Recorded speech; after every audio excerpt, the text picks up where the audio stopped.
Hey, so I forgot to include the food I ate today. Well, besides breakfast, you saw what I had for breakfast. For lunch, I just had one of the Factor 75 meals. I think I had the bacon. It was chicken bacon ranch. It was pretty good. I'm not, I mean, I like bacon, but just the bacon was a little tough. Probably from being microwaved, it turned out to be a little tough. I don't think I would order that meal again.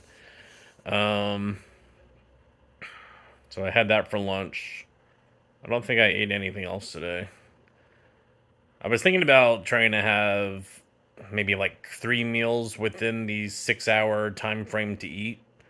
So like having breakfast at 8 o'clock and then having my first lunch, or if you want to call it a brunch, at maybe 11, and then my actual, well, it'd kind of be like my dinner at 2. Um, I don't know. So I've thought about that. I haven't done it yet. I might try to do it just because I get hungry after the 2 o'clock fasting period. Which, of course, you're fasting, so I think it's normal to get hungry. But I do want to make sure I'm not starving myself. Because Dr. Jason Fung, he talked about when you restrict the whole calories in versus calories out thing. One of the other reasons, and why he doesn't believe it's accurate, is because when you restrict your calories, your body can actually burn less calories to keep you alive. So, I mean, that's why our bodies have all of these complex systems. So, like calories in versus calories out just doesn't make sense. Because if you restrict your calories, your body is going to say, oh, I may not be getting food for a while. You may not be able to find that wild hog in the woods that you're hunting. Um, so, it, so because of that, it's going to not burn as many calories to keep you alive. Um, so I want to make sure that I'm eating enough calories. Um, so right now I feel kind of like a heaviness in my head. I don't know. I did my Lumen device and it said I was level 2, like I think 3/4 of the way in level 2, which means I'm burning partial carbs. Um, so I don't know if maybe that cheat meal that I had with the sushi raised my carbs, or my body did transition to burning partial carbs. So I don't know if that's it, or maybe I'm just hungry. I'm not giving in to the cravings. Um, so I don't know what it is, but something else that I just thought I would talk about because I'm trying to keep these videos interesting. Um, it's like when you first start weight loss, you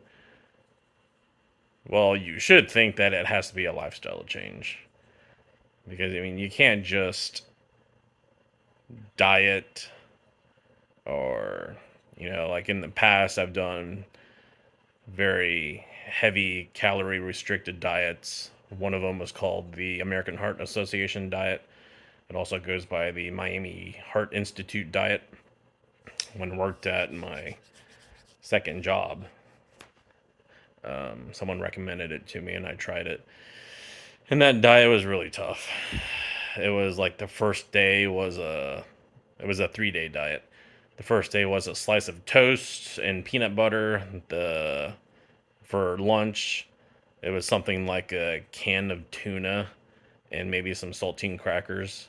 Then dinner, one of the 3 days, dinner was 2 hot dogs and I think a cup of carrots. They let you have vanilla ice cream also some days. It made no sense really. That was what you would call a fad diet. That was definitely just some BS type fad. But I mean, you do lose weight on it because it did heavily restrict calories. You know, I do believe, of course, you can lose weight from restricting calories, but is that what you really want to be doing all your life? Because when you stop restricting calories and go back to the regular food that you probably are craving, That's when all the weight comes back. So, and it happens with keto too. Keto, I try to do more of a clean keto. It's cutting out all the seed oils, eating healthy fats like avocados, coconut, coconut oil, um, macadamia nuts, other types of nuts, walnuts, Brazilian nuts are pretty low carb. Um, so I try to get the healthy fats in. There's definitely unhealthy keto ways like processed cheeses and processed anything really is bad for you. So if you do any diet and go back to your old way of eating, then yeah, you're going to gain the weight back. So that's why it has to be a lifestyle change. Um, I like to think that I'm becoming more aware of that.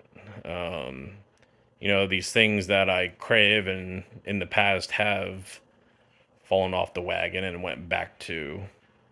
I realized that although I crave these things, I have to know that it's not really good for me. It's not good for my body.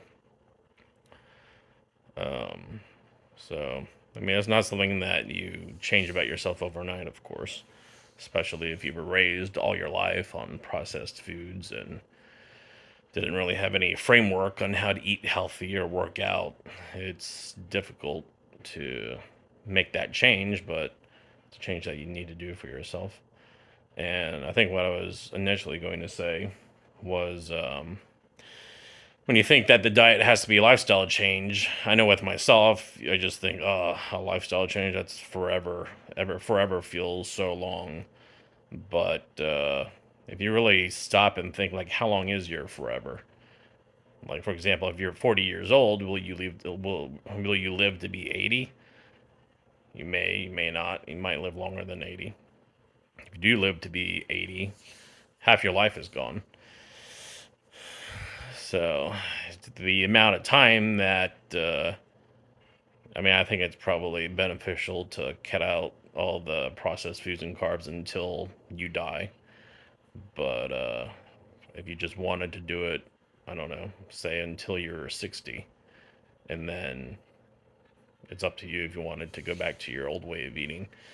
But that amount of time that you think is a lifetime or for infinity is actually only 20 years or 40 years.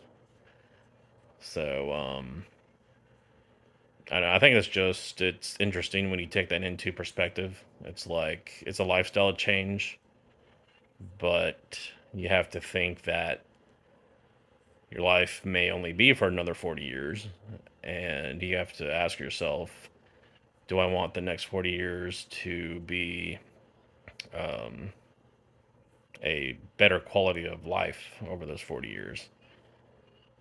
It's like sometimes I think it's for me, I feel like I need some sort of reason or person to work out for, become more attractive, lose weight, but ultimately it's something that you have to do for yourself. It's something you have to realize that you want for your quality of life. It's like I'm coming to a point in my life where I'm getting completely out of debt, no mortgage, no car payment. Almost just have a few credit cards to pay off. So when I get there, I want to enjoy life. I don't want to wait until I retire to be 65 years old to start enjoying life. It's like I mean, I'm enjoying life now, but I definitely want to get to a point where I'm completely debt free and skinnier, um, just so I can have a better quality of life, so I can travel and not have to be crammed into the airport or the airplane seat. I can walk around without my back aching as much. So there's all those reasons to think about. Um, and the thing is, too, there's always um, things that can happen in your future that you don't expect. You have to be aware of the unexpected. Um, So you just have to, I think, stay positive and realize that more opportunities could open up for you also by just not solely by losing weight, but just getting out and enjoying life more. So, anyway, all right, I think I'll sign off now. Hopefully, that video was interesting.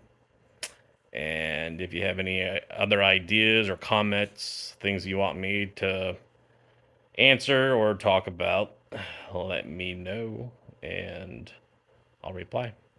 All right, have a good night.